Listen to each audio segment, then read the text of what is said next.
ஒரு நாள் ரசிகராக மட்டும் எங்களுக்கு நீங்கள் பர்மிஷன் கொடுங்க, எங்களை அமைச்சர்லாம் எங்களை விட்டுட்டு நாங்கள் ஒரே ஒரு நாள் ரசிகராக வந்து இந்த படத்தை நாங்கள் கொண்டாடணும் அப்படின்னு சொல்லிட்டு. சிங்கப்பூரில் பார்த்தீங்கன்னு வச்சுக்கோங்க, ஒரு ப்ரைவேட் கம்பெனியில் வந்து அப்படியே லீவே விட்டுருக்காங்க. ஏன்னா ஜனநாயக படம் திரைப்படம் பார்த்துக்குவாங்க அப்படின்னு சொல்லிட்டு. விஜய் ஆட்சி எனக்கு தெரியுமா, விஜய் கிட்ட நான் வந்து உங்களுடைய வீடியோ பிடிச்சி போடட்டுமா அப்படின்னு.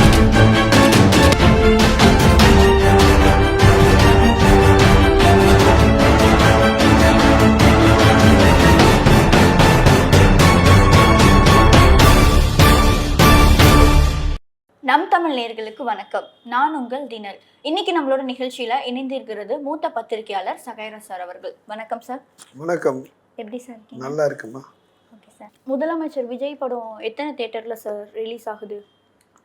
முதலமைச்சர் விஜயின் திரைப்படம் உலகமெங்கும் கிட்டத்தட்ட வந்து 3500 திரையரங்களை வந்து வெளியிடுது. உலகமே கொண்டாடக்கூடிய ஒரு நிகழ்வா, ஒரு திருவிழாவா வந்து இதை நம்ம பார்க்கணும். ஏன்னா முதலமைச்சர் ஆன பிறகு என்டிஆர் எம்ஜிஆருக்கு பிறகு முதலமைச்சர் ஆன விஜயனுடைய திரைப்படம் வந்து ஒரு திருவிழா கோலமா உலகமெங்கும் இருக்கக்கூடிய ரசிகர் வந்து கொண்டாடுறாங்க. இதோட வரவேற்பு எப்படி சார் இருக்கும்? வரவேற்பு என்பதுன்னு பார்த்தீங்கன்னா ஒரு நிறைய சுவாரஸ்யமான சம்பவங்கள்லாம் நடந்துட்டு இருக்கு. அதாவது வந்து உலகமெங்குமே அப்படி சொல்லும் போது சிங்கப்பூரில் பார்த்தீங்கன்னு வச்சுக்கோங்களேன், ஒரு ப்ரைவேட் கம்பெனியில் வந்து அப்படியே லீவே விட்டுருக்காங்க. ஏன்னா ஜனநாயக படம் திரைப்படம் பார்த்துட்டு வாங்க அப்படின்னு சொல்லிட்டு நிறைய பேர் வந்து நாளைக்கு வந்து கல்லூரி மாணவர்கள் வந்து நிறைய பேர் லீவ் போட்டிருக்காங்க. அதே போல் வந்து நிறைய ப்ரைவேட் கம்பெனிஸ்லாம் லீவ் போட்டிருக்காங்க. ஏன்னா அது வந்து உங்களுக்கு தெரியும், இன்றைக்கி இருக்கக்கூடிய இளைஞர்கள் வந்து கொண்டாடுறாங்க. ஏன்னா ஜனநாயகம் படம் வந்து அந்த கடந்து வந்த பாதைகள்லாம் நம்ம நிறைய பின்னாடி நம்ம பேசுவோம். ஒவ்வொருத்தரும் என்னென்னா அது மட்டும் இல்லாமல் வந்து திருப்பூரில் பார்த்தீங்கன்னா டிஷர்ட் வந்து விதவிதமாக வந்து டிசைன் பண்ணியிருக்காங்க. எப்படின்னா அந்த ஃபாரின்லாம் பார்த்தீங்கன்னு வச்சுங்களேன், இப்போ ஏன்னா சமீபத்தில் பார்த்தீங்கன்னா உலக கால்பந்து ஆட்டத்தில் வந்து மெர்சியுடைய டிஷர்ட்டு தான் நிறைய பேர் போட்டிருப்பாங்க. அது ரொம்ப பிரசித்தமாக இருக்கும். அந்த நம்பர் 10 அப்படின்னு சொல்லிட்டு மெர்சி ஓடிட்டு வராப்புல. ஆனாலும் வந்து இப்போ அந்த ஜனநாயக திரைப்படத்தில் வந்து அதாவது வந்து அந்த டிஷர்ட் என்பது வந்து ரொம்ப வித்தியாசமாக பண்ணியிருக்காங்க. எப்பயோ வந்து என்னென்னா ஆன்லைன் புக்கிங்கே வந்து அந்த டிஷர்ட்டே வந்து ஃபுல்லாக கிடைக்கல, டிமாண்ட் அப்படின்னு சொல்கிறாங்க. அந்த அளவுக்கு வந்து வெறித்தனமாக ரசிகர் வந்து இந்த படத்தை கொண்டாடணும் அப்படின்னு சொல்லியிருக்காங்க. அது மட்டும் இல்லாமல் வந்து புஷி ஆனந்த் அமைச்சர் அவர் வந்து ரசிகர் மன்ற தலைவராக விஜயுடைய இது இருக்கும்போது அவர் என்ன சொல்லியிருக்காருன்னா, இந்த திரையரங்கை வந்து ரொம்ப பிரம்மாண்டமாக அலங்கரித்து ஒரு திருவிழா போல் வந்து இந்த திரைப்படத்தை வந்து கொண்டாடணும். ஏன்னா நம்மளுடைய முதலமைச்சர் விஜய் அவர்கள் நடித்த கடைசி திரைப்படம். இந்த இப்போ இருக்கக்கூடிய இளைஞர்கள் வந்து ரொம்ப எதிர்பார்ப்போடு வரக்கூடிய திரைப்படம் இது.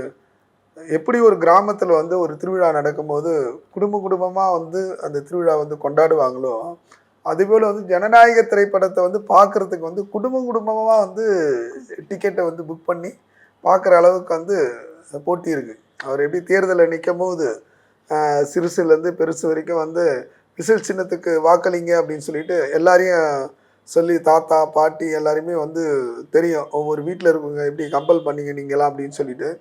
அதே போல் வந்து திரைப்படம் பார்க்குறதுக்கு வந்து இப்போயே சொல்லிட்டாங்களா பசங்களாம், தாத்தா பாட்டி மற்றும் வீட்டில் இருக்க சித்தி சித்தப்பா அத்தை யார் இருக்காங்க அவங்களாம் வந்து குடும்பமாக வந்து நம்ம ஜனநாயக அந்த படத்தை வந்து நம்ம போய் பார்க்கணும் அப்படின்னு சொல்லிட்டு டிக்கெட் வந்து இது வரைக்கும் இல்லாமல் என்னென்னா ஆன்லைன் புக்கிங் தொடங்கின உடனே வந்து எல்லாருடைய சாதனையும் முறியடிச்சுங்க. 10 கோடி ரூபாய்க்கு வந்து டிக்கெட் மட்டும் தீர்த்ததாக வந்து தகவல் வந்திருக்குமா.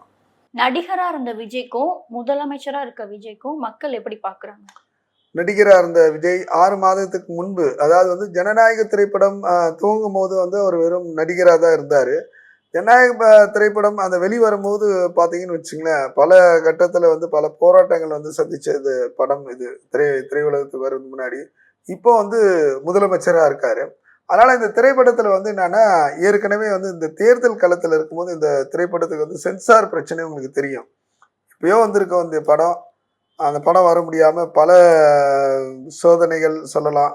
எப்படி வந்து புரட்சி தலைவர் எம்ஜிஆர் அவர்கள் வந்து திமுகலேருந்து வெளியில் வந்து அதிமுகன்ற ஒரு கட்சியை துவங்கும் போது உலக சுற்ற வாலிபன் படம் வெளிவரும்போது என்னென்னா எவ்வளோ இக்கட்டான ஒரு சூழ்நிலையெல்லாம் சந்திச்சாரோ, அதே போல் சூழ்நிலையில் வந்து மத்திய அரசு மாநில அரசு வந்து இக்கட்டான ஒரு சூழ்நிலை அந்த திரைப்படம் வரக்கூடாது அப்படின்னு சொல்லிட்டு பல்வேறு காலகட்டங்களில் பல வேலைகள் வந்து செஞ்சு அந்த திரைப்படம் வராதபடியே பண்ணிட்டாங்க.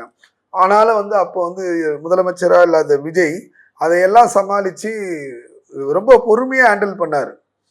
கண்டிப்பாக வந்து ரசிகர்களுக்கு வந்து என்னென்னா அவர் இந்த படம் டிலே பண்ண தான் அவர் என்னன்னா பொதுமக்களும் என்னாங்கன்னா அவர் ஒரு ஆர்வத்தை உண்டாச்சு. சரி, ஏன் வந்து ஒரு சாதாரண திரைப்படத்துக்கே வந்து இவர் ஒரு அரசியலுக்கு வராருன்னு ஒரே காரணத்துக்காக வந்து இந்த திரைப்படம் வராதபடிக்கு எவ்வளோலாம் முட்டுக்கட்டு போடுறாங்க அப்படின்னு சொல்லிட்டு சும்மா இருந்த காரணத்தெல்லாம் சொல்லி இந்த திரைப்படத்தை வந்து கிட்டத்தட்ட பல பல 100 கோடி ரூபாய் வந்து அந்த அப்பயே வந்திருந்தா இதை விட அதிகமாக வந்து வசூல் நடந்திருக்கும். அவ்வளோ கோடி வர்த்தகத்தை வந்து முடிக்கிட்டாங்க. ஏன்னா இவர் பொது வாழ்க்கையில் ஏதோ மக்களுக்கு ஒரு நல்லது செய்யணும்னு சொல்லிட்டு வரவர் வந்து இவ்வளோ இக்கட்டான ஒரு சூழ்நிலை கொண்டு வந்தாங்கன்னு சொல்லிட்டு நிறைய பேர் பொதுமக்கள் வந்து ஒரு அனுதாபமாக மாறிச்சு விஜய்க்கு. இந்த ஜனநாயகம் அந்த படம் என்பது வந்து அரசியலுக்கு வந்து ஒரு மெய்யக்கல் தான் சொல்ல முடியும். ஏன்னா அரசியல் மாற்றத்துக்கு இந்த ஒரு படம் வந்து ஒரு மிக ஒரு இம்பார்ட்டன்டான ஒரு இடத்த வந்து உருவாக்கி கொடுத்த படம் தான் அந்த ஜனநாயகம் அப்படின்னு சொல்லிட்டு அந்த திரைப்படம். ஜனநாயகம் தாண்டி வந்த பயணம் என்னென்ன? ஜனநாயகம் தாண்டி வந்த பயணம் தான் இப்போ சொல்றதுக்கு முன்னாடியே தான் இப்போ நான் சொன்னேன். அந்த திரைப்படம் வந்து திரையிடக்கூடாதுன்னு சொல்லிட்டு பல்வேறு ஆட்களை வந்து மிரட்டப்பட்டார்கள். அந்த படம் வந்து என்னன்னா தேர்தலுக்கு முன்னே வந்து இணையதளத்தில் வந்து வெளியிட்டாங்க. அந்த படத்தை வந்து ஒன்றுமே இல்லை, இது ஒரு பிளாப். ஆனாலும் வந்து அந்த திரைப்படம் வந்து இணையதளத்தில் வெளியிட்டதுனால வந்து இவங்களுக்கு வந்து தாவேகா என்ற ஒரு கட்சிக்கு வந்து அது ஒரு ப்ளஸ் பாயிண்டை தான் பார்க்க முடிஞ்சுது, அமைஞ்சுது. ஏன்னா ஒரு திரையரங்கத்தில் பிரம்மாண்டமான முறையில் வந்து ரசிகர் கொண்டாடக்கூடிய ஒரு சூழ்நிலை இருக்கக்கூடாது அப்படின்னு சொல்லிட்டு சில பேர், அது யாருன்னு நம்ம சொல்ல முடியாது, அதுக்கான வழக்கு பதிவு பண்ணப்பட்டு பல பேர் வந்து கைது செய்யப்பட்டாங்க. விசாரணையில் வந்து எடிட்டிங் பண்ணக்கூடிய ஒரு சில நபர்களாக வந்து அந்த படம் வந்து இணையதளத்தில் வந்து வெளியிட்டதாக வந்து தகவல் வந்தது. எல்லாமே அந்த படத்தை பார்த்துட்டாங்க, படம் ஒன்றும் பிரம்மாண்டமாக இல்லை அப்படின்னு சொல்லிட்டு ஒரு பொய்யான பிரச்சாரத்தெலாம் வந்து அந்த காலகட்டத்தில் வந்து இந்த படம் வந்து சந்திச்சுது. நிறைய இக்கட்டான ஒரு சூழ்நிலையெல்லாம் சந்திச்சு இன்னைக்கு வெற்றிகரமாக வந்து உலகம் எங்கும் 3500 திரையரங்கத்தில் வந்து ஒரே நேரத்தில் பார்க்கக்கூடிய அந்த ஒரு சூழ்நிலை கொண்டாடுறாங்க. அதாவது என்னன்னா சொன்னா போல அந்த திரைப்படம் என்பது திருவிழா கோலத்தில் வந்து கொண்டாடும் அளவுக்கு வந்து நீங்க போனீங்கன்னா எல்லா தியேட்டர்ல பார்த்தீங்கன்னா நம்ம எப்படின்னா சாதாரண ஒரு தியேட்டருக்கு போகணும்னு வச்சுங்களேன், ஒரு கட் அவுட் வைப்பாங்க, எல்லாமே பண்ணுவாங்க, ரசிகர் மன்றம் கூட்டம் இருக்கும், நிறைய வந்து பேனர்ஸ்லாம் இருக்கும். ஆனால் இப்போ அப்படி இல்லை. ஒவ்வொரு திரையரங்கத்தில் வந்து ஒரு ஸ்டேஜ் போட்டு ஒரு வண்ண விளக்கு அலங்காரமான ஒரு லைட்ஸ்லாம் வச்சுட்டு வர அங்கே என்ன பண்ண போகிறாங்கன்னு தெரியல. அது ரொம்ப சஸ்பென்ஸாக இருக்குது. ஏன்னா நீங்கள் உங்களுக்கு நல்லா தெரியும், அந்த கிரிக்கெட் மேட்ச்லாம் பார்க்கும்போது 4-6 அடிக்கும் போது ஒரு சின்ன ஸ்டேஜில் ஒரு 4 பேர் வந்து டான்ஸ் பண்ணுவாங்க. அது போல் இருக்குது. அதே போல் வந்து நிறைய இந்த பாருக்கெலாம் போனீங்கன்னு வச்சுக்கோங்க, அது போல் ஒரு ஸ்டேஜில் கலருது சினிமாலாம் நம்ம பார்க்கலாம்.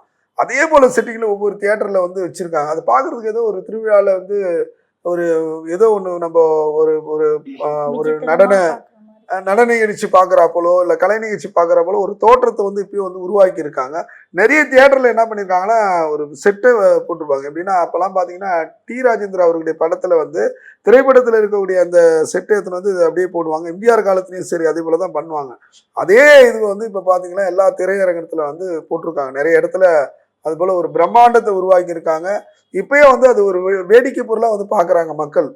சரி, நமக்கு டிக்கெட் கிடைக்கலாம் கூட பரவாயில்ல, அந்த தியேட்டர்ல என்ன நடக்குதுன்னா போய் பார்ப்போம் அப்படின்னு சொல்லிட்டு ஒரு ஆர்வமா வந்து எல்லாமே போய் பார்த்துட்டு இருக்காங்கம்மா.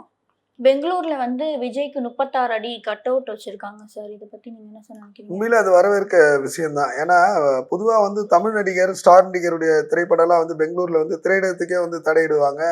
கன்னட வெறியர்கள் என்ன பண்ணுவாங்க, ஏதாவது ஒரு பிரச்சனை பண்ணுவாங்க. அது வந்து அந்த மாநிலத்தை சார்ந்த ரஜினிகாந்த் பல படங்கள் கூட வந்து திரையரங்கத்தில் வெளியிடாதபடி பல போராட்டங்கள் வந்து பண்ணியிருக்காங்க. அதே போல் விஜயகாந்த் படமாக இருந்தாலும் சரி. ஆனால் விஜயுடைய படத்தில் வந்து 36 அடி கட் அவுட் வச்சுருக்காங்க. அது எப்படின்னா பூவாலே, அதாவது எப்படி அவங்களுக்கு தெரியும் பெங்களூர்னாலே வந்து பூ தான் வந்து நம்மளுக்கு வந்து கண் முன்னாடி வரும், அழகான அந்த ரோஜா பூ. அது போல் 36 அடி கட் அவுட்டில் வந்து ஃபுல்லாகவே முழுக்க வந்து பூக்களால் அலங்காரம் செய்து அந்த கட் அவுட் வச்சுருக்காங்கன்னு கேள்விப்பட்டிருக்கும் போது உண்மையில் அது பார்க்கணும் போல ஒரு ஆர்வத்தை வந்து தூண்டுது.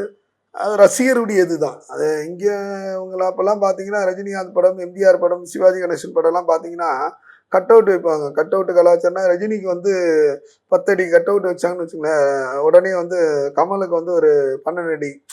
அதே போல் எம்ஜிஆர் காலத்துலேயும் சரி சிவாஜி காலத்தில் போட்டி போட்டு தான் ரசிகர் என்ன பண்ணுவாங்கன்னா அந்த கட் அவுட் வச்சுருப்பாங்க. கட் அவுட் கலாச்சாரமே வந்ததே வந்து இது போல ஒரு நடிகருடைய கட் அவுட்ல தான் நம்ம பார்க்க முடியுது. அது வந்து என்னன்னா கிட்டத்தட்ட ஒரு 50 60 ஆண்டு காலம் திரைப்பட வரலாற்றில் இந்த கட் அவுட் இல்லாம இல்லை. கட் அவுட் என்பது ஒரு முக்கியமா இருக்கு. ஆனா இது வந்து என்னன்னா மிகப்பெரிய ஒரு கட் அவுட்னு அப்படி சொல்ல 36 அடி அப்படி என்பது வந்து உண்மையில பிரம்மாண்டமான ஒரு வரவேற்பு. மாநிலம் விட்டு மாநிலம் கொண்டாடக்கூடிய அது மட்டும் இல்லாம கேரளால இருக்கக்கூடிய ரசிகர்லாம் வந்து இன்னும் அதிகமா ஏன்னா கேரளா என்றாலே என்னன்னா அவங்களுக்கு வந்து விஜயுடைய ரசிகர்லாம் வந்து ஜாஸ்தி தான்.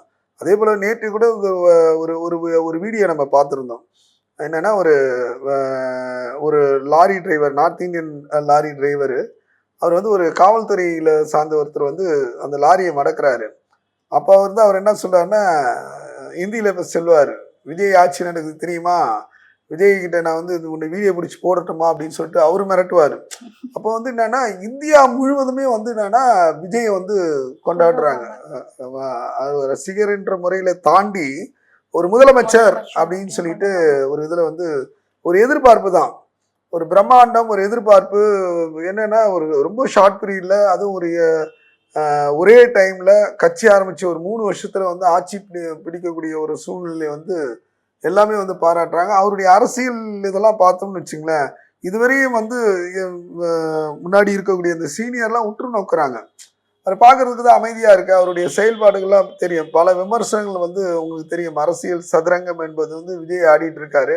அதே போல வந்து திரைப்படத்திலையும் வந்து ஒவ்வொரு திரைப்படங்கள்லாம் பார்த்தீங்கன்னா ஒரு பஞ்ச் டைலாக் தான்.